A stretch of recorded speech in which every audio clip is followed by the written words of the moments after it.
Good morning, students. Today we will discuss front-end design tool VB.NET. In this Visual Basic .NET, today we will discuss the introduction to the .NET technology.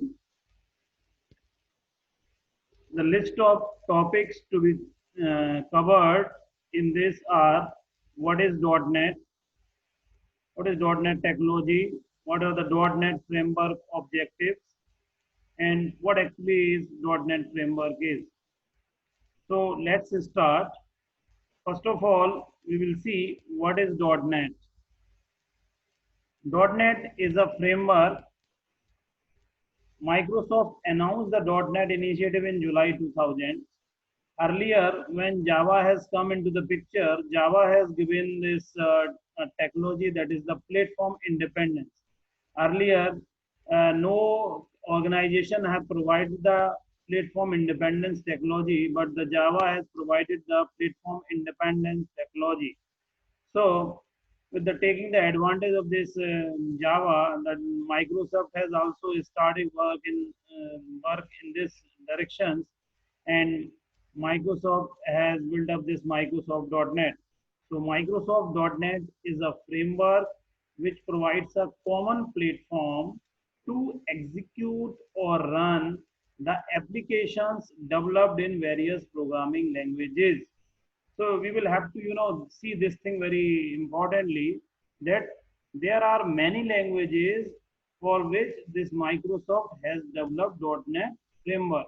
Mean to say, you can develop a code in the C# language, you can develop a code in the C++ language, you can develop a code in any other language, and with the help of this .NET technology, you can execute your code in this. Microsoft provides support for various programming language for this .NET framework. Microsoft announces this .NET initiative in July 2000. The main intention was to bridge the gap in interoperability between services of various programming languages. Interoperability means how we can switch, or how a program is written in one programming languages can be run in another programming languages. What does Microsoft or the .NET framework is done in this regard? Write a program in one programming language, compile it, convert some sort of intermediate code of that, and that code will be given to this Microsoft.NET framework, and that code will be run there. So if initially, or we will see what if in a 1-2 terms, we will see what is the .NET. So .NET is a framework which provides support for many programming languages. Second point comes, what is the .NET framework objective is. The .NET framework is designed to fulfill the following objectives. First, it provides object-oriented programming environment.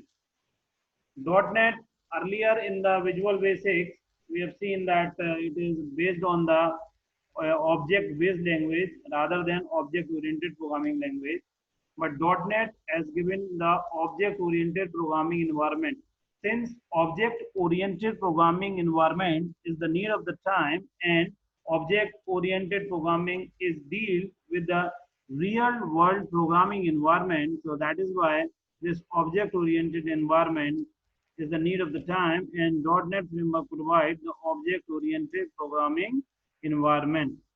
Second point, .NET provides environment for developing various types of applications, such as Windows-based application and web-based application. Mean to say, we can create many types of application with the help of the .NET programming language, whether it is a web-based programming application or the Windows-based.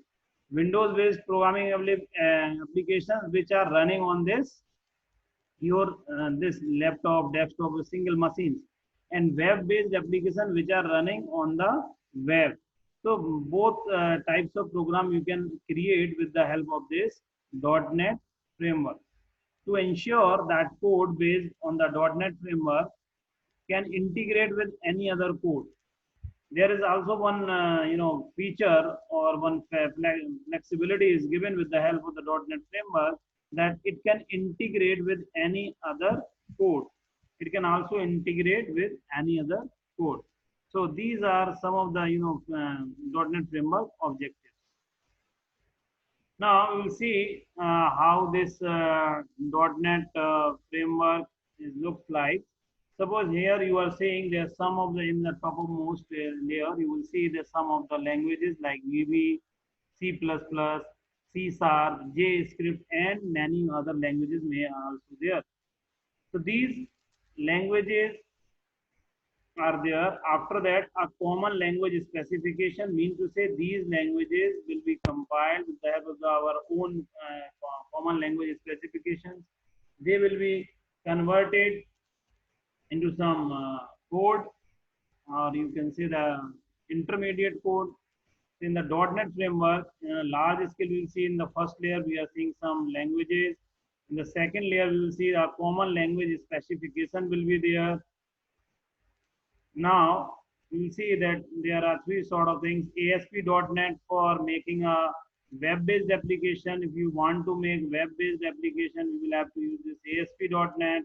Windows Form, if you are making a Windows application, so we will have to use this Windows Form. ADO.NET is we will use ADO.NET if we want to connect the database, then we will have to use this ADO.NET technology. And after that, we are seeing there is one layer that is called Common Language Runtime. With the help of the CLR, the specific languages features can be converted into the machine code that directly deals with the operating system. So this is visual. However, this is the Visual Studio. This image is we have taken the Visual Studio 2008. Take the Visual Studio 2013, and in the latest version you can use. The .NET framework consists of the three basics or three main things. One is the CLS, that is called the Common Language Specification, base class libraries, BCL, and the Common Language Runtime. First of all, we will talk about the CLS, that is the Common Language Specifications. It contains guidelines that language should follow so that they can communicate with other .NET languages. It is also responsible for type matching. So what does it mean actually? It means that there is some common guidelines. Mean to say you are compiling your program, you will make the program in C++, compile it with the help of the C++ compiler, convert into the some MSIL, Microsoft Intermediate Languages. So, and some other way with the help of the VB, so that the two languages can communicate with one another. The framework-based class libraries are consistent object-oriented library of pre-packaged functionality and applications.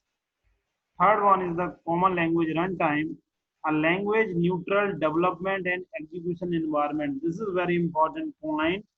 CLR is a language neutral development and execution environment. It is not language dependent.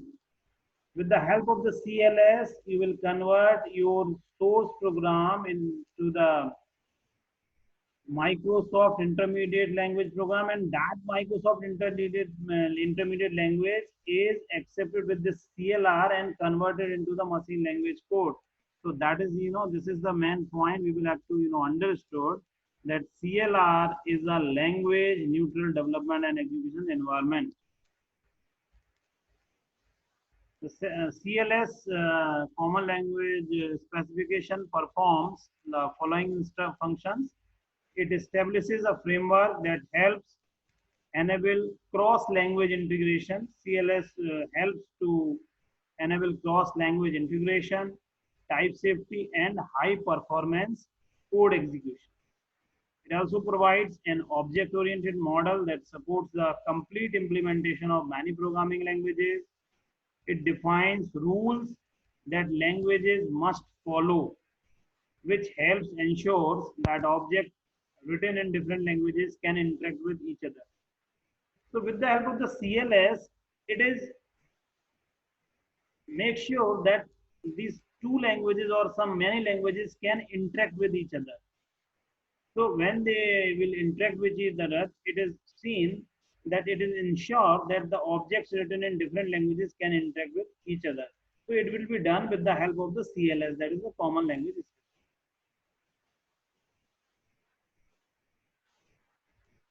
Now, .NET Framework Base Class Library. In the .NET Framework Base Class Library is a comprehensive object-oriented collection of reusable types. We can reuse the different types. So these class libraries can be used to develop applications that include number one, traditional command line applications, graphical user interface, application based on the latest innovation provided by ASP.NET, whether it is the web forms or XML web services. So these things, these library sort of things can be done. We can make the traditional command line applications, GUI application, web application, and so on. CLR, as we have talked earlier also, CLR ensures a common runtime environment for all .NET languages. It uses common type system, strict type and code verification, memory allocation and garbage collection, intermediate language. Later on, we will, describe these things in a descriptive way. Just now, we understand what is the CLR is. Intermediate languages to native code compiler, which compile MSIL code into native executable code. Security and interoperability of the code with other languages. Over 36 languages supported by .NET. There are many languages supported by .NET. Some of the examples are C#, VB, JScript, Visual C++ from Microsoft itself, and Perl, Python, Smalltalk, COBOL, Mercury, FL, Oberon, OZ, Pascal, like some others are also there. This is the execution in CLR, how the execution in CLR takes place. You will see this. This is the source code. Suppose it is written in either in VB, C# or C++. A separate compiler will be there. So the compiler of the VB or C# or C++ compile this code and convert into the assembly intermediate language code. This assembly, this is also called managed code. And what is the managed code and unmanaged code? We will discuss it later on.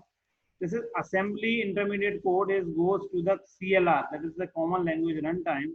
This common language runtime convert this code into the native code, and that will actually interact with the operating system. So this is the all functionality of the CLR. CLR plays a very important role in this .NET technology. So this is all about basics of the .NET technology, or you can say the architecture of the .NET technology.